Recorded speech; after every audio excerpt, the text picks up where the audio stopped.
The NFL is back, and FanDuel's got everything you need to play your game, from same-game parlays to live betting. Right now, new customers bet $5 and get $300 in bonus bets if you win. 21 plus in present and select states. 18 plus in Kentucky and Wyoming. Must be first online real money wager. $5 deposit required. Bonus issued as non-withdrawable bonus bets that expire 7 days after receipt. Restrictions apply. See full terms at FanDuel.com/sportsbook. Gambling problem? Call 1-800-GAMBLER. Stepping into the Kia K4 or K5 isn't just getting behind the wheel of any average sedan.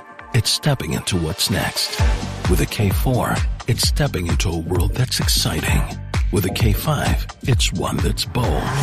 The Kia K4 and K5, the next movement for sedans. See your local Kia dealer or visit kia.com to learn more. Kia, movement that inspires.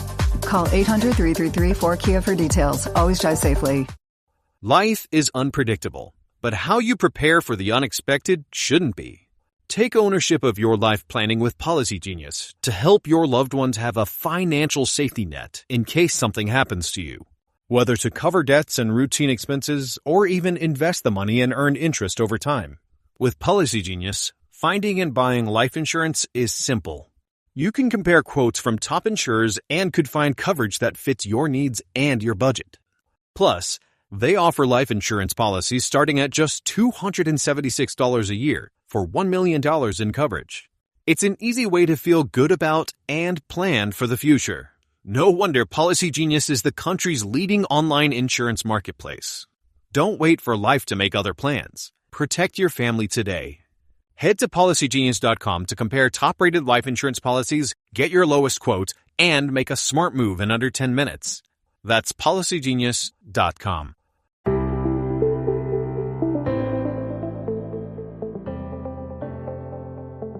Hello and welcome to the Paddock and the Pavilion with me, your host, Stephen Wallis. On the 21st of November, the much-anticipated 2025-26 Men's Ashes Series will begin at the Optus Stadium in Perth, before the contest moves on to Brisbane, Adelaide, Melbourne and Sydney. Another classic battle between England and Australia awaits. In this special series of 5 episodes, I've been asking my guests for their thoughts on what we might see over the 5 tests, including former players, journalists, commentators, authors, a painter, a musician, a racehorse trainer, and more. I hope you're enjoying our series, Who Will Win the Men's Ashes? We've now reached the midpoint, and in part 3, we have 6 guests. Beginning with former England opening batter Dennis Amiss. Dennis played 11 Test matches against Australia and toured down under in 1974-75. Hello, Dennis. Thanks for joining me for this brief chat about who will win the Men's Ashes. Hi, Stephen. Yeah, I think that's everybody's looking forward to it, especially England and Australia. And it's a little bit like, we've just come off the Ryder Cup, haven't we? And to go away and have a chance, maybe one of our best chances of winning, would be terrific. What are your thoughts then on the England squad of 16 just announced? Yeah, no, it looks pretty good. I think that we were discussing this, and I think that we've got nearly everyone right. And there's some good fast bowlers there that hit the deck, which you need to do in Australia.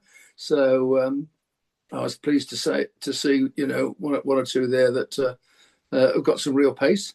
Obviously, with Archer. I mean, if Archer can keep himself, he will be a handful on those wickets if he can stay fit for. You'd hope he would stay fit for the whole series, but I think that's asking a lot. But if he could stay fit for 2 or 3, he could win the series. He could, and Wood. And then Atkinson, that Surrey lad. I mean, he's got some real pace as well. So it's just trying to keep the quicks fit, isn't it? Trying to keep them going, because they're the ones who win you the matches. You think that's very important then, the pace in Australia? Yeah, absolutely. Yeah. Having been there a couple of times and faced Lillian Thompson there was nobody as quick as strong as those got the ball past your nose off a length. It's very difficult to play.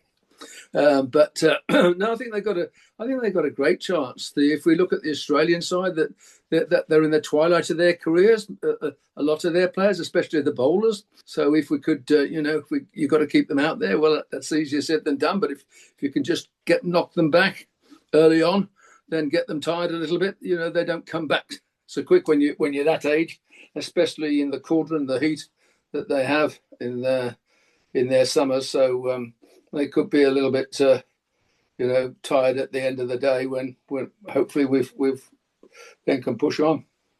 And what do you make of then the Australian side? Their top order looks a bit wobbly. Yeah, it does. And I mean Smith, he's twilight of his career, isn't he? And Labouchet, well, he's got runs against us before, but he'll get them. But they do look a little bit thin, don't they? Unless they could produce somebody, a fast bowler or a batter who can comes through the series doing really, really well for them. I fancy us. I mean, the Aussies always say they're going to win, don't they? You talk to the old cricketers, Australia are going to win. But I'm not. I think I'm being realistic. I think there's a great chance we could do it. Stokes is vital, obviously. He's such a good cricketer.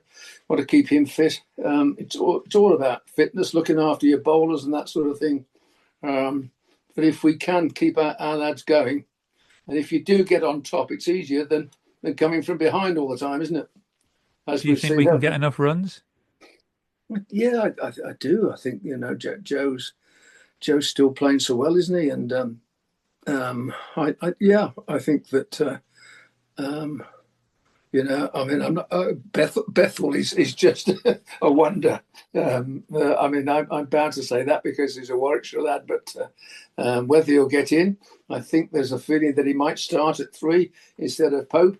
It's only talk, maybe paper talk. I'm not quite sure about that, but I think they can all. That Cars, he can bat down the order as well. So I think we can. I think we can. I think we it's an experienced side, isn't it? It's a younger but an experienced one, whereas there is older and much more experienced. But that's hard out there in the heat, and to be able to keep going. When you're younger, you've got a bit more energy, a bit more in your tank, so to speak. So let's hope. Fingers crossed. You must be pleased that Jacob Bethel's been selected, and sad for Chris Wokes as well. Yeah, I mean, I did send Wokes a note the other day, and I wished him all the best and hope that the shoulders repairs very quickly. That was a great thing that he did, as you'd expect from. We've done it before, but it's still. I could see that it was hurting when he was running. You even running, just shaking the body. He was in great pain, but what a great thing to do. And sorry for him that he's not fit enough to be selected. But he's top man, and he'll come back hopefully when he's fit again and still keep going. Just returning to Jacob, then, do you think he should be in the team or? Yeah, I like him very much. He just reminds me of Lara and Sobers. I can't stop talking about it. And I said, but keep your feet on the ground. And I think his feet are on the ground, and he's got such a talent, and he's pretty bright. He wants it. So I wouldn't be surprised that they'll give him a good going over. But I think that. If he has a little bit of luck, he might come through and have a decent tour. Just going back to yourself, when you were selected for 74, 75, can you remember how you were selected? Was it telephone, radio, or what? You're asking it a long time ago, Stephen. I can't really remember now. I think we'd done okay, and we're sort of told, I think, before it was announced that we're in the side because we've been doing fairly well that season. Little did we know what was to come, though. No, certainly not. And you made your Ashes debut in 1968. How different was it playing in Ashes matches both home and away. Yeah, it's much harder away. But it was pretty hard in my day at home as well, and I'm sure it's just with everybody else. But it is, you've got the crowd, and the Aussies do get stuck into you, the same as the Americans got stuck into the Ryder Cup boys, although it seems to get a little bit more vociferous as time goes on. But it's and you've got the heat. Out there to play at Melbourne. We played at Melbourne, and you can have 4 seasons in one day in Melbourne, as you probably know. But the heat there, with 100,000 people in that stadium, is that can get to you. It can get to us. They're a little bit more used to it, but it still takes a lot out of you when you're playing sport.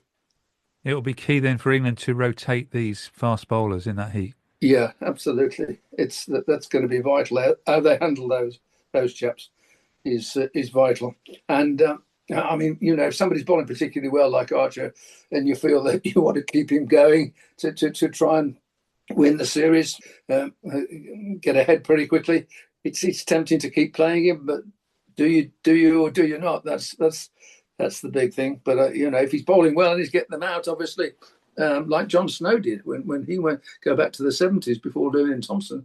I mean, Snowy managed to keep going, and he got a lot of wickets. He skidded the ball, and he gets that length like Lillian Thompson used to do, that back of a length, and it gets bounce. Will you be watching at home? I guess I'll be watching at home. Yeah. It could be a good one for us. I just got that, that feeling that, I like what we've got, and okay, there is a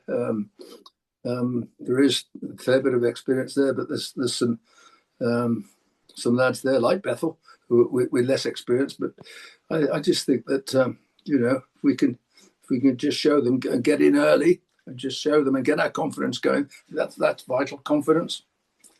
But I think the Stokes is a good leader. I think that they look as though they're all together as a team, which is good. Which is how it was, as we saw over the weekend in the Ryder Cup.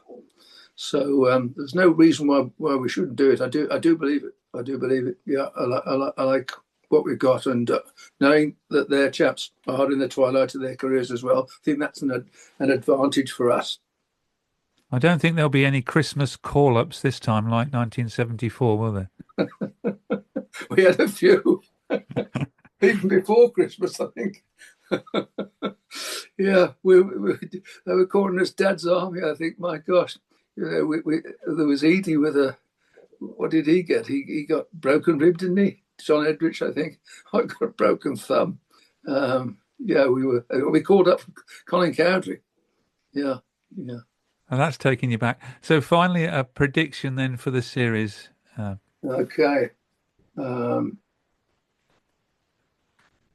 go 2-1 to England. 2-1 to England. That's good to hear. Yeah. That'd be 3-1. Well, thank you very much for that very positive message, and thank you for joining me on the Paddock and the Pavilion. Okay, Stephen, lovely to see you again, speak to you. Yeah, and let's keep our fingers crossed for the winter. Next up is Andy Brown, a painter, who was the official artist for the 2025 Indian Premier League. Andy previously joined me in episode 364. Andy, what do you think is going to happen in the Ashes this winter? God, anything can happen, can't it? At the end of the day, I think if without injuries, depending on injuries, again with sport, let's face it, depends on injuries a lot of the time, doesn't it? I think a fully fit England team can beat any team, but it all depends on fitness. It depends on our bowling attack. It'd be great to see Jofra Archer. I think, of course, Shoaib Bashir, it'd be great to see how if he gets the position and whether they take him. Of course, Zach Crawley, I feel like, again, on his day, and I think in Australia particularly, I think he'll be all right, hopefully. And I think Australia at a point where I think we could hopefully get out there and give them a good game and hopefully beat them. So I'm going to say we're going to win the Ashes 3-1. Oh, it's very bold there, 3-1. Hopefully you're going to be there painting away paint over winning test matches, yeah. Exactly. That's my plan. That's what I'm manifesting. Let's see if it happens. Well, let's hope it does. Andy, you're going for 3-1 England in the Ashes. So who do you think then will be the England player of the series in this 3-1 success? I think it'll be Joe Root. Can't beat Joe Root. He's so steady. He's going to get a good few centuries. It'll be Joe. So he's going to get his first century in Australia definitely this winter. Absolutely. I reckon he'll get a couple. We're going big. We're going big on all of this. We're not messing around. We're going to go big with bold predictions. In reality, I'm not sure if we're going to win 3-1, but I'm going bold and I'm going hopeful. And because I think Australia actually come down a little bit. I think we're actually, again, if we're all fit, I think we could give them a very good game. But it's in Australia, very difficult. We don't win there very often. No, we don't. That's a big issue. But I kind of think the thing that I love about England is that we can do anything. You can go to a game or go for a day and think, right, they're gonna, that's completely all over. You can think this is absolutely sunk. We're not going to get anywhere here, and they can come away with a massive win. They can do the impossible, and I think that's the thing that I love about England and supporting England these days, is you never know what you're going to get, and it can be miraculous, really. And that can be frightening to the opposition as well, can't it? The fact that very much so. Yeah. Very much. I think the chaos, almost the chaos of it, is just the magic of it. It's so chaotic, or so like there's no mindset that says there's no negativity. We can do this, and I love that. I think that's so cool, and I think they really don't see impossible as anything, and if they think they can get over the line. So, and I think, like you say, I think for the opposition, that's actually quite a frightening prospect where your opposition don't know where they're finished. So, yeah, there's a chance. There's always a chance. My next guest on Who Will Win the Men's Ashes is Leena Moin Aziz, Asia's first female cricket commentator. Welcome back to the Paddock and the Pavilion, Leena. Thank you very much for having me, Stephen. It's a pleasure being here. It's been a while. You were on the show in episode 164 and 294. This time we're going to speak about the men's Ashes. What's the interest in Pakistan in the Ashes? Oh, tremendous interest, Stephen. I mean, anyone who loves the game of cricket would be tuning into the test matches. There'll be a lot of talk about it. There'll be a lot of social media reactions on the Ashes. And it's starting on the 21st of November, I believe. So just like a week before that, everyone would be, quite interested. But these are ardent cricket fans who love test match cricket. Not everyone, but people who love test match cricket and cricket in general also would be tuning in. Trust me, I mean, there'll be a lot of talk and a lot of social media reaction on the Ashes. Personally, I cannot wait. I mean, the India-England test match series, I watched every ball. I mean, I would cancel social plans. I would not do TV shows because I'm watching that so intently with so much passion and interest. And it was a beautiful series. So yes, definitely the Ashes would be very, very popular in Pakistan. In Pakistan, who will they be rooting for? Will it be England or Australia? Oh, definitely England. Mostly, I mean, if you talk to any Pakistani who's a big fan of the game, follows the game very ardently, their second team would always be England. After Pakistan, of course, the second team would always be England. So definitely we'll all be rooting for England. And personally, I find the English team very interesting. I mean, Ben Stokes is just one of my favorite players. Such a talisman, such a miracle man. The kind of overs he would deliver in spite of holding his side or being injured or when on a verge of injury. 10 overs in a spell. I mean, who would want to miss that, and who would not be a fan? And then they've got some really exciting players. I mean, Harry Brooks, and then some young bowlers were coming into the side, and players like Bethel, and Smith. I mean, so yeah, such an interesting side. Talking about Australia, a lot has been made that they're very strong at home. But one of the, I think it's Michael Vaughan said that although Australia are very strong at home, when Pakistan went to Australia quite recently, I think 2 years ago, he said that they could have run them a lot closer than they did. Yeah, because as we talked about it just a few minutes ago, Pakistan sometimes just cannot sort of put the pedal on the metal, and that is why they could not seal those test matches, which they could have won. They were in good positions, but they could have won. But a drop catch here and there, or a player who could have gotten a 50 didn't get a 50, got out on a 30. Very very small things were the difference between Australia and Pakistan not winning a historic series in Australia. So yeah, he's absolutely right. I would have to agree with that. But also I would have to agree partially with the fact that Australia are very, very strong at home. But I feel that England does have, and we always talk about the fact that 20 wickets would win you a test match.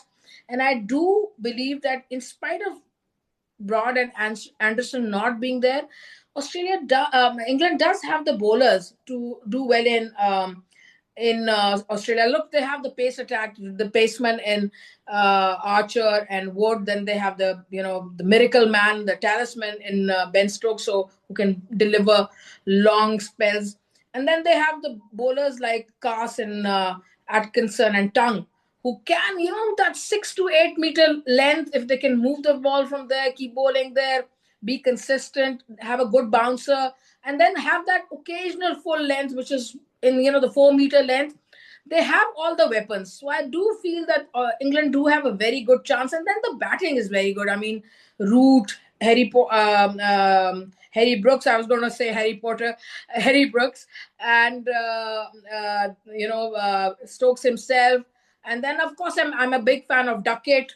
So, they do have the ammunition to upset Australia, provided they play the right scores and they hold on to their catches. And they're aggressive. In the bowling department, when they're bowling, just like Cummins and Hazelwood and Stark, just be aggressive. Bowl all the three lengths, the fuller length, the 8 to 6 meter one, and then the occasional 4 meter one, and have that bouncer to trouble the Australian batters. So they do have the ammunition to do really well. Do you think then Joe Root will get his first century in Australia? For me, it's not such a big deal because he's such a fabulous player. But I do really, really wish he does, because I will be supporting England and Joe Root and all the players. So I really wish he sort of gets that monkey off his back and gets that century. Although for me personally, it will make him a better player or lesser player. For me, he's already one of the greats.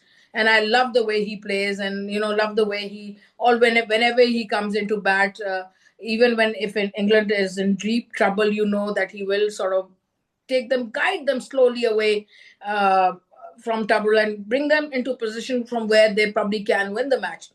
But so yeah, I do wish he gets that first century, and all the other batsmen also. I feel. Also, I've heard there is this grapevine rumor that Cummins might not be playing the first test or maybe the entire Ashes, but at least the first test he might be missing. So yeah, England should be able to take advantage of the opportunities when they arise, whether it's in the form of an injury to one of the greatest modern day bowlers in Australia, or whether it's when Australia, gives them a little window, just open that up ajar and just go for it and try and win a very important test series. Yes. Regarding the Australians, do you think, although they're probably the best side in the world, or they lost the World Test Championship final, are they slightly not as good as they were 2 or 3 years ago? Maybe because some of the players like Hazelwood and all are coming towards the end of their careers. Maybe also Stark, but in home conditions they might be able to neutralize that fact. Even Cummins is not. He's not about. He's about 32, 33.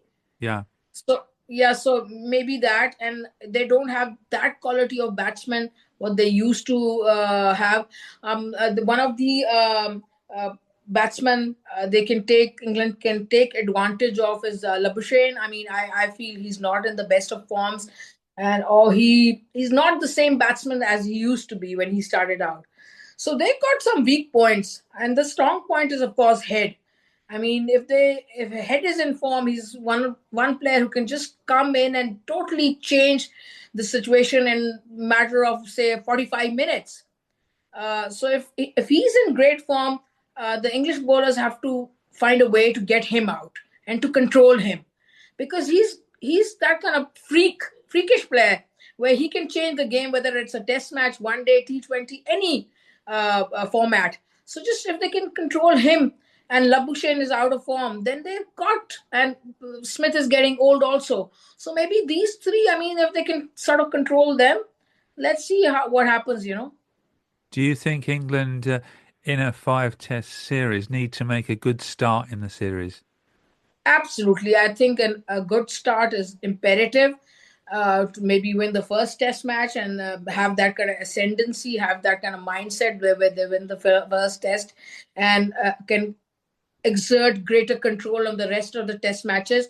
But also, I mean, I don't know if you'd agree with me or not, just maybe if I digress a little bit, I feel if a side wins a test match, the very next test match, the other side will probably win it. If both sides are equal, what I've seen is that, if, for instance, India wins a test match, Australia would win the very next. If England wins the test match, Pakistan probably would win the very next. But I feel a team who can win 2 test matches on the trot, on the go, can win a series like the Ashes. 2 test matches on the trot is what I'm looking for. And you said it earlier, a series of 5 test matches it's just an evolving story, isn't it? It's so much more exciting than these series of 2 matches. Oh, absolutely. I mean, I believe test match is the pinnacle of the game. And when the series is a 5 test match series, it just makes it so much more exciting. And it's like you said, it's an evolving story. One side would win a test match, then the other side would win the other one, then the third one would again be so much more important, and then whoever will win this third one, if the story is 2-1, the other side knows if it can win 2 on the trot, it could still win the series. So that's why I believe 2 on the trot is such an important equation in this 5 test match series. But it's not easy because I feel both the teams are nicely balanced. So winning 2 test matches on the trot won't be easy. But I mean, I would feel that England would have to bat sensibly, maybe not get too overwhelmed with the Basball. The baseball, yeah, and maybe play accordingly. According to the situation, according to what the session is demanding, according to what the situation of the match is. If they play accordingly, I think they can do really well. Keep the aggression. I'm not saying let the aggression go altogether. Keep the aggression, but keep the sensible thinking going on. Play according to the demand of the situation. Finally then, Leena, I'm going to ask you for your prediction for the men's Ashes. Such a difficult question, but I'd still put my head on the chopping block because that's the kind of person I am. My heart says 3-2 to England. I like to hear that. We don't see many draws now. I think since Ben Stokes has been captain, I think there's only been 2. I think one was the India match in the summer, and they had a Ashes test at Manchester when it rained. So it is. I mean, you don't get much rain in Australia. Yeah, I mean, because they're, you don't get so many draws now, and both England and Australia play aggressively, especially England. I don't see draws, and like you said, rain. You don't see much rain in Australia. So yeah, I mean that's why I'd like to go for a 3-2 England. I don't know if that can happen. The first two test matches will tell me whether I should be hiding from you or whether I should be coming to your show triumphantly next time. But yeah, the first two test matches are really important for me as far as the prediction is concerned, my prediction. But yeah, I feel it's going to be a very, very interesting series. I mean, that goes without saying, but very intriguing one, evolving one. And I should hope with a lot of drama. I would love to see sledging and drama in it and really enjoy the series. Yeah. Well, there was lots of drama in 2023 in England when it was 2-2. And good or bad, you've given me an idea now that so many of these people I'm interviewing for this series, I'm going to have to go back to some of them, not all of them. I'll try and do that with you to get their reaction after the series has ended. So thank you very much for the idea. My pleasure, anytime. I mean, it's always so much fun talking about Test match cricket and Ashes and Pakistan cricket with you. It's just always so much fun. Wherever Bud goes, his harmonica goes with him. It's a pocket full of soul. Now he's living with prostate cancer. He asked his doctor about Xtandi enzalutamide. Xtandi 40 milligram tablets treats men with prostate cancer that has spread to other parts of the body and responds to a medical or surgical treatment to lower testosterone. Xtandi may cause serious side effects: seizure, a brain condition called PRESS, allergic reactions, heart disease that can lead to death, falls and bone fractures, swallowing problems, or choking that can lead to death. Stop Xtandi and get medical help at once if your face, tongue, lip, or throat start swelling. Tell your doctor at once if you faint, have a seizure, quickly worsening headache, decreased alertness, confusion, vision problems, chest pain or discomfort, or shortness of breath. Xtandi can cause harm to an unborn baby or miscarriage. Use birth control during and 3 months after Xtandi. Common side effects include muscle and joint pain, feeling unusually tired, hot flashes, constipation, less appetite, diarrhea, high blood pressure, bleeding, falls, fractures, and headache. Talk to your doctor and visit Xtandi.com. On the job, every minute counts. That's why Lowe's now has ProBlock Quick Dry Primer, expertly manufactured by Sherwin-Williams. Engineered for pros to dry fast and go on smooth for virtually flawless results that keep your job moving. It's available in oil and water-based, and getting it is easy. Order online by 2 p.m. and get free same-day delivery right to your job site. Lowe's, we help, you save. Orders placed after 2 p.m. will be delivered next day. Valid in select zip codes. Subject to driver availability. More terms apply. My fourth guest is Nick Andrews, the England over-70s all-rounder who played a key role in their World Cup victory in 2024. Let's hear from Nick. My next guest is double Silver Ashes winner, England all-rounder Nick Andrews.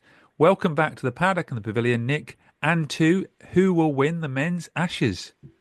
Thanks, Stephen. Nice to be on once again. You've just said off-air the kit currently is in the attic. Yes. I like a little hiatus between cricket if I'm touring abroad. Oh, it sounds very grand, that, doesn't it? But I like to sort of finish cricket totally for a couple of months or something like that, not think about it too much, and then kind of how can I put this? If you sort of take it away from yourself, you want it a bit more when the time comes round again, if that makes any kind of sense. Rather than cricket all the time and forever netting and that, I don't think that's a great thing to do. It's nice to have a bit of a rest from your sport. To making myself very clear there, Stephen. Oh, I think we know what you're saying, Nick. But as listeners might not know, you put the cricket kit in the attic. But it won't be long before you're getting it out again because you've been selected for the England Silver Ashes Tour of Australia. I have. I can't say how delighted I am to have made that squad. We've had a really good side for the last 2 or 3 years. Had a lot of success at over 70s, and I know I'm sort of 73 now, but the more success we get, the more enjoyable it is. The more you want it. It's a bit like a drug that. You don't want to give it up. We're all going to have to give it up sooner or later, of course. But just at the moment, we're desperate to carry on. And I'm so fortunate that I'm able to carry on and that I've made the squad for this coming winter. Can't wait. When are you off? Is it ODIs you play, don't you? Yes, we go to Adelaide first. We've got 3 ODIs, 1 in Adelaide, 2 in Sydney. Got a few warm-up games as well. I think there are 8 games altogether in Australia, 3 of which are the ODIs for the Silver Ashes, and then we're off to New Zealand straight away after that for the 70s World Cup. Yes, because you're the World Cup holders and you're also the holders of the Silver Ashes. That's England. That sounds so good when someone says that, and you just get that nice sort of familiar feeling, that sort of memories of what we've done over the last couple of years, and it sounds so good, Stephen. I recently spoke to your captain, John Evans, the England captain, that is, about those 2 competitions. Are you optimistic of winning them both again? Very much so, yes. I think we're probably as strong, if not stronger, than we have been in the previous couple of years. Yes, a lot of really good players who are available at the moment who have reached 70, and it's been a very, very competitive squad, and everyone who's in it, can't believe how sort of lucky they are, and I think we've got a really good squad together, and we are sort of confident of retaining our titles. The Silver Ashes, like the men's Ashes, though, you're still fierce competitors on the field. Always. The Aussie guys who we've got to know over the years, people such as Murray Harrison, and they couldn't be harder and tougher on the pitch. But once the cricket's finished, and we're good mates and sort of catch up and have a good time together. But the fact that we're getting a bit older doesn't diminish our competitive edge. Far from it. And I don't think any of us would be still playing if we didn't have that edge. Yeah, talking of Murray Harrison, he featured in the first part in this series. So what are your thoughts on the 5 Test series, England versus Australia? Wow, it's got to be a difficult one to call, isn't it? I think it's going to be who does best out of the 2 captains. Will both Cummings and Stokes be fit to play 5 tests each? I think if Stokes is fit, that England have got a fantastic chance. It helps the balance of the side so much. Cummings has got 1 or 2 injury problems. I think we've got a really good chance indeed. We've got a good side. We've got a good batting side, in my view. The bowling's probably not quite so strong. I think Australia might just have the edge of us on the bowling side, but they're an ageing side. The 4 leading bowlers have been the bedrock of their side for, I don't know, probably more than 10 years now. And they must be coming to the time when, to their sell-by date. So let's hope that that happens sooner rather than later. But I think England have got a really good chance indeed. Do you like the way England play now under Brendan McCullum? Yes, yeah, very much so. I mean, I think there's evidence in this last series against India that they know how to play more than just one form. This Bazball, which was perceived as just being gung-ho and sort of going for everything, and a few times it hasn't exactly worked, but they showed a little bit more nous, I think, this summer, and knowing when to rein it in a little bit and play a little bit more attritional cricket at times. And I think in an Ashes series, you've got to do that. You can't go full throttle the whole time. And with that in mind, I think we've got every chance of winning out there. It won't be many draws in the series. I'm sure of that.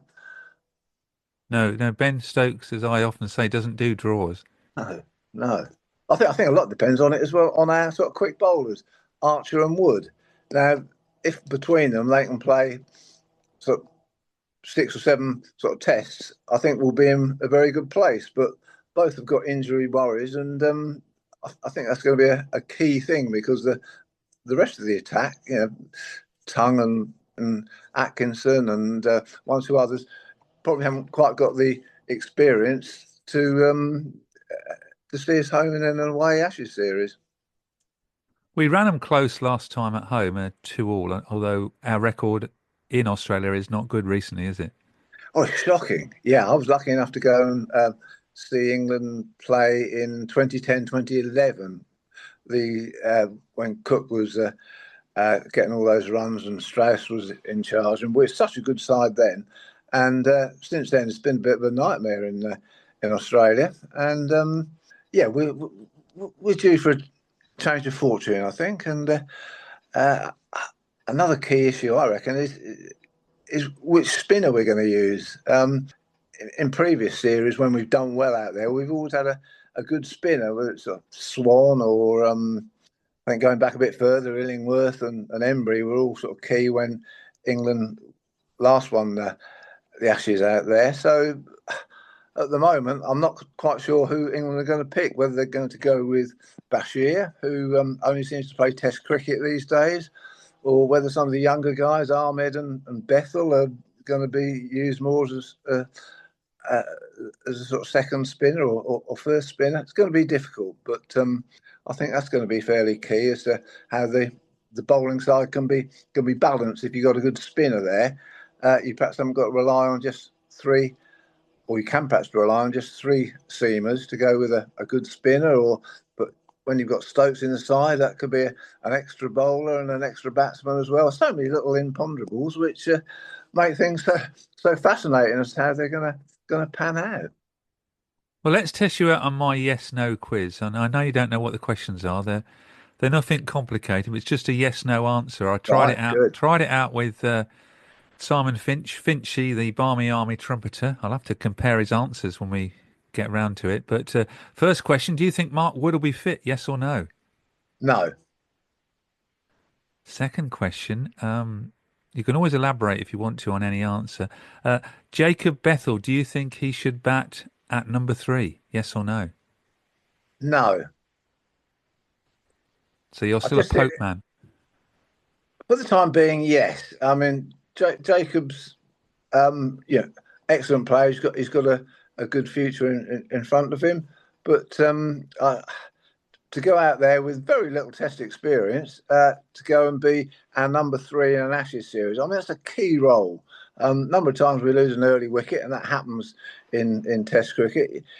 You want someone like Jonathan Trott or someone to come in there who can actually bat and get you out of trouble. Now, I know Pope has been criticised a few times of that being a bit scratchy to start off with, but he is a good player, and he's got runs against most opposition, and I think they're certainly going to start with him.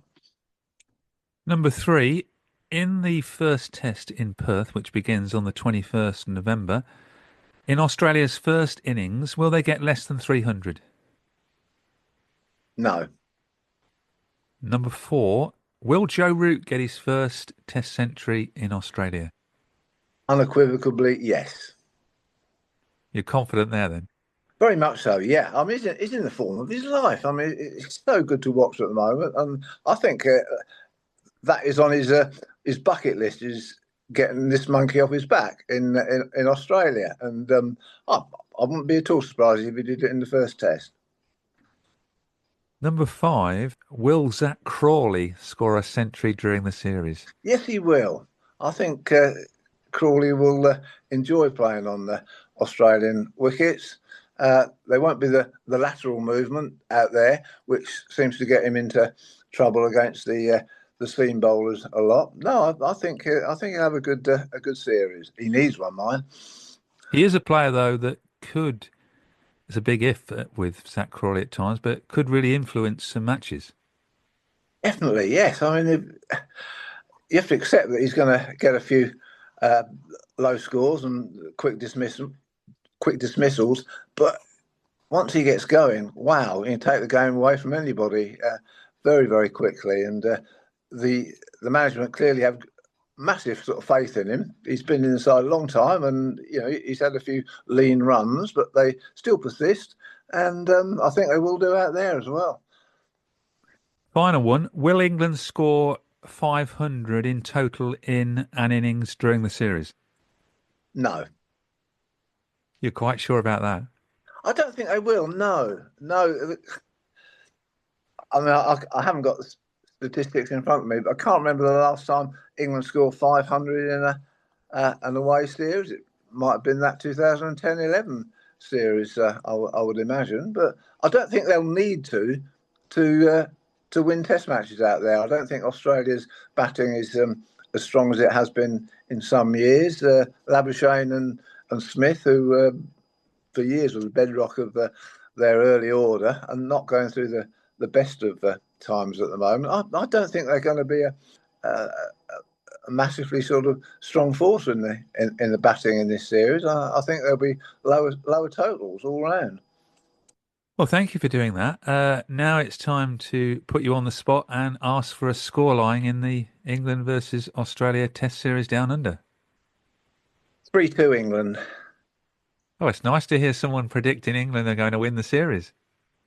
Yeah. Well, I'm just got a feeling that we are, and which will be followed up by a Silver Ashes victory as well a couple of months later. Well, that would make a very good double, Nick. Wouldn't it just? Yeah. The best of luck to you for the Silver Ashes, and hope to catch up with you either during or after that series and the World Cup in New Zealand. And thank you for sharing your opinions and views on the men's Ashes down under. My pleasure, Stephen. To end part 3, we have 2 storytellers, Jenni Douglass and Felix Francis. Jenni has just released her second children's book, Tess and Sabotage at the SCG, and was recently my guest in episode 372. Felix, the master of suspense and intrigue and a keen cricket fan, joined me in episode 366 to talk about his new book, Dark Horse. How much are you looking forward to the men's Ashes, Jenni? It's going to be really exciting, isn't it? Especially as I will be there to watch 3 of the Test matches as well. Yeah, you're going with the whole family? Yes, we're all going to some of the games together. We're there at different times, but we'll be meeting up with some of our other family as well to go to as many games as we can. So which Test matches are you going to? So we're going to the first 3 days of the Gabba, the MCG and the SCG. Well, hopefully I'll see you at the Gabba, because I'm going to the... that's the second Test, the Gabba, which is a day-night game. It is a day-night one, yes. Now, you have lived in the UK for 24 years, I think you said on your last podcast. Perhaps it's 25 now. I'm hoping you're going to be cheering for the Poms. Yes, that would be nice, wouldn't it? But you're not, are you? No, because I always say to people, if they move to Australia, would they cheer for Australia? And they always answer no. So the answer is no. Now, we're going to come to your predictions later, and I trust you'll be objective in those predictions. I guess you're looking for a competitive series, because the last 3 times when England have been to Australia haven't been competitive. It's always good to have competitive Test matches, isn't it? But it would also be nice for them to be one-sided in favour of Australia. I don't think that's going to happen. I think they will be competitive, much more competitive than the last few ones have been, for sure. When we spoke on our first podcast about your first book, we were talking about the fact that it would be young versus old, and Australia being the dad's army. Have you got any worries about the Australian side? Well, I think the bowlers will probably pull through, and they have got a few people to come in and replace them. The batting is the worry at the moment, isn't it? They don't really have anyone at the top of the order. So I think they will probably hold it together, but we might see a few people retiring after this Ashes series, I think. Any favourites in the Australian side? My favourites, I do like Steve Smith. I think he's just a great cricket player. But I quite like Bo Webster. I think he's coming there and he adds a little bit as well. And it would be nice to see some new younger people at the top of the order, whether it's Constas or Sweeney, is it? But there's a few other names that have been bandying around at the moment as well. So we'll just have to see who gets the nod, I think. What do you think then to England and Bazball? It's an interesting one, isn't it? I think they just play aggressive cricket, sometimes to their detriment. But it certainly reined in a little bit than when they first started. I think they just have to play sensible, aggressive cricket. And Australia's always done that. England just took it up a notch. But yeah, sometimes I think it's to their detriment rather than just concentrating on playing the test match. They worry too much about going out there and trying to just hit everything they possibly can and being aggressive. So there's got to be a balance in test cricket, and that's why it's such a great game. Any favourites in the England team? Any favourites in the England team? I do like Joe Root. I mean, he's the best, isn't he? He's holding the team together. I can't say that Ben Stokes is my favourite, but you have to admire what a great player he is, and any country would have him in their team for sure. And before I ask you for your prediction for the series, what do you think Tess and Eddie would think, and who would they be following? Well, Tess would definitely be following Australia, and Eddie would definitely be following England. But I would think they're very excited to watch it. So, big moment then. What do you think the scoreline's going to be in this 5 Test match series? And more importantly, I hope there won't be any conspiracies during the 5 matches. No, I hope it's all above board. And Tess and Eddie might be keeping an eye on it just to make sure everything's okay. My prediction is 3-1 to Australia. So England are not going to get that urn back, which Tess and Eddie found in book 1? I don't think they'll get it back this time. So it's 3-1 to Australia. 3-1 to Australia. There'll either be a draw or, because of rain, or just because it will be a draw, but 3-1. As I always say to Roland Butcher, who's regular on this podcast, Ben Stokes doesn't do draws, and it doesn't usually rain in Australia, does it? Oh, Sydney Test is always a bit of rain about, and no, Ben Stokes doesn't do draws, but sometimes draws are exciting. I think there's a lot of boring draws, but sometimes there's some really exciting draws as well. So I don't think you can count them out. Well, we had an exciting draw this summer between England and India. Absolutely. I mean, that's amazing, isn't it? Well, thank you for your prediction, Jenny, and I look forward to meeting you at the Men's Ashes at the Gabba. Yep, sounds great. I will see you then. As the master of suspense and intrigue, what are your thoughts on the Ashes this winter, Felix? Well, Glenn McGrath would have you believe that there's no suspense in it at all, but I don't think he's quite right in saying that it's going to be 5-0 to Australia. I've been to a couple of Ashes series in Australia, and I think that the team we're sending out this time is probably the best of the 3 that I would have witnessed out there. I'm not saying that they will definitely win, but they'll certainly give the Aussies a good run for the money, especially if they get in. I mean, we've seen England batsmen. If Joe Root gets in, he can be pretty difficult to dislodge. If Jofra Archer is on the song, he can be a difficult man to play. So I think it'll be close. I'm not going to say that England are going to win. I mean, of course, I hope they win. But in Aussie conditions with the Kookaburra ball, our bowlers are at a disadvantage because they're not used to using it in a red ball scenario. But I will certainly be up through the night watching it. My son, who is an MCC member, who lives in Melbourne, is actually coming here for Christmas. So for the Boxing Day test, I think we will be both sitting in the snug in my house, believing it's 11 o'clock in the morning on Boxing Day, where it's really about 2 o'clock in the morning on Christmas night, watching the test match. I'm looking forward to it. That's not very good planning, coming over to Christmas in the UK. Obviously, he loves his father so much he's going to miss the Ashes test. Well, yes. He won't. He knows he won't miss it because he'll be watching it ball by ball here. But yes, I mean, I've been over to Melbourne and been to a couple of Boxing Days at the MCG. So it's his turn to come over here for Christmas this year. Have you got a favourite Ashes memory yourself? My favourite Ashes memory, without any doubt at all, is the Sydney Test in the 2002-3 series. Steve Waugh gets 100 on the last ball of the day. I'm not sure whether it was the first day or the second day, but England go on to win. Andy Paddock, who I now know very well, Andy Caddick gets 10 wickets in the match, and that's the last time he plays for England. But it was England won the final Test match. I wish it had been a decider, but actually it was to prevent the whitewash. But it was a great day at the SCG to watch England win and Andy Caddick get 10 wickets. Just sorry that he never played for England again. And has cricket ever featured in a Dick Francis novel?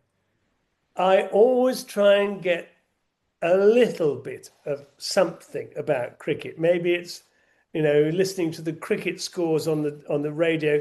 My problem is that my American publishers are not very au fait with cricket, but they might be. Now that the World Cup is heading stateswise, then I may be allowed to put more cricket in there. But if it's not actually on the page, it's definitely in my heart. Yeah, well, it's going to be in the Olympics next, cricket. Exactly. So the Americans might be more keen on it. But finally, I've got to ask you, pin you down then, you're master of suspense. How's the series going to go? You shouldn't just give me a prediction. You should give me a sort of breakdown of the story, really. Well, maybe there might be a murder or two, whether it's on the pitch, whether it's a bloody murder with using a cricket bat as a club to beat someone's brains out, or whether it's just murder in the sense that one side does better than the other. I think that the Australian captain now says he's going to be fit. Remind me of his name. Pat Cummins. He's near Pat Cummins. He now says he's going to be fit for the Ashes, and I think that is a bit difficult. I think that Bethell needs to get his first, second, third, fourth, and maybe fifth first class 100 during the Ashes Test matches. That would make me feel good. As long as Root can maintain his form, I think we've got a good opening pair. I think Crawley will go because he has an ability to score quickly.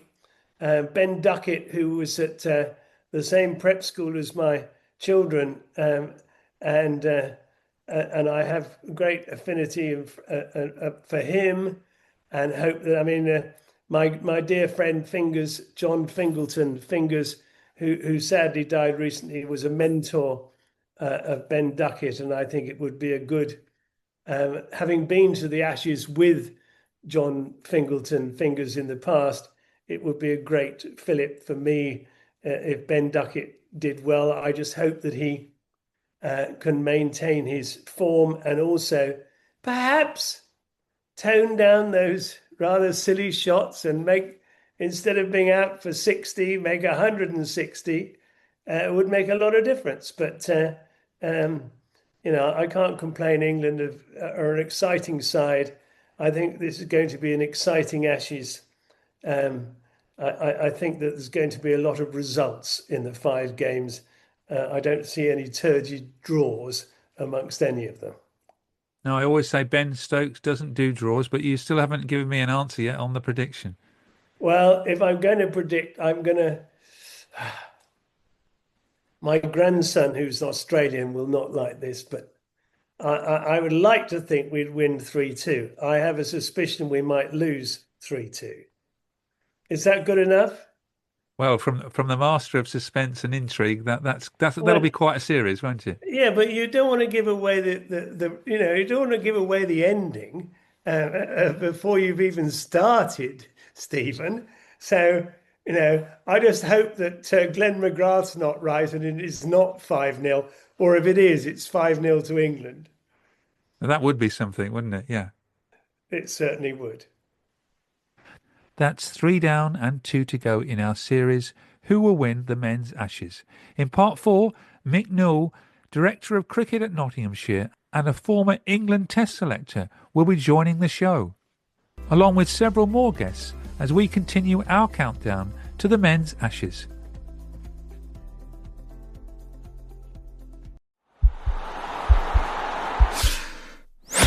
This podcast is part of the Sports Social Podcast Network.